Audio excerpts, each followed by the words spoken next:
ततः किं ततः किं ततः किम्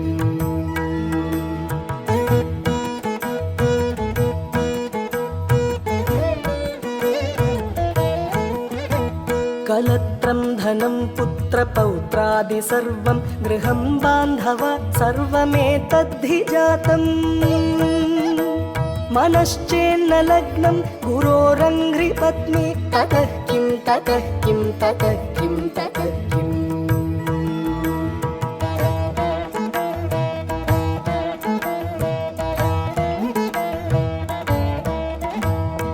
षडङ्गादिवेदो मुखे शास्त्रविद्या कवित्वादिगद्यं सुपद्यं करोति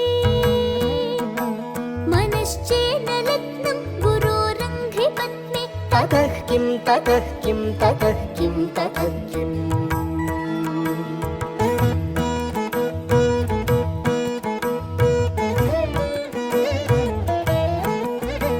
विदेशेषु मान्यः स्वदेशेषु धन्यः सदाचारवृत्तेषु मत्तो न चान्यः मनश्चेन्न लग्नं गुरोरङ्घ्रिपत्नी ततः किं ततः किं ततः किं ततः किम्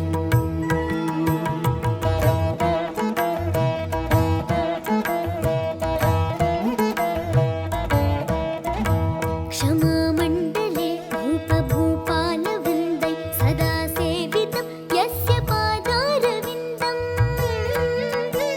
मनश्चेन्न लग्नं गुरोरङ्घ्रिपत्नी ततः किं ततः किं ततः किं ततः किम्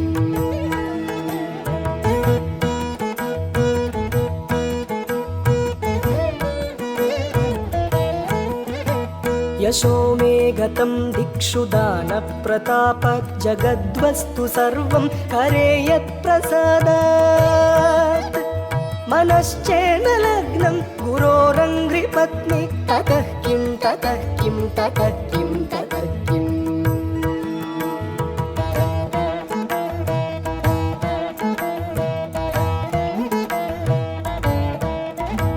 न भोगे न योगे न वा वाजिराजो न कान्तामुखे नैव वित्तेषु चित्तम्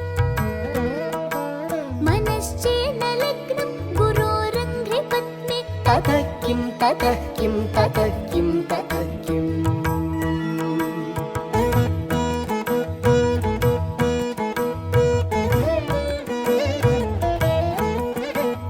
अरण्येन वा स्वस्य गेहेन कार्ये न देहे मनो वर्तते मे त्वनर्घ्ये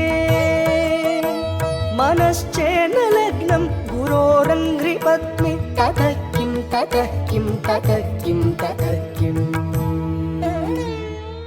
गुरोरष्टकं यः पठेत् पुण्यदेही यतिर्भूपतिर्ब्रह्मचारी च गेही लभेद्वाञ्छितार्थं पदं ब्रह्म संज्ञं गुरोरुक्तवाक्ये मनो यस्य लग्नम् ॐ श्री गुरुभ्यो नमः ॐ श्री गुरुभ्यो नमः ॐ श्री गुरुभ्यो नमः गुरोरष्टकं यः पठेत् पुण्यदेही यतिर्भूपतिर्ब्रह्मचारी च गेही लभेद्वाञ्छितार्थं पदं ब्रह्म संज्ञं गुरोरुक्तवाक्ये मनो यस्य लग्नम्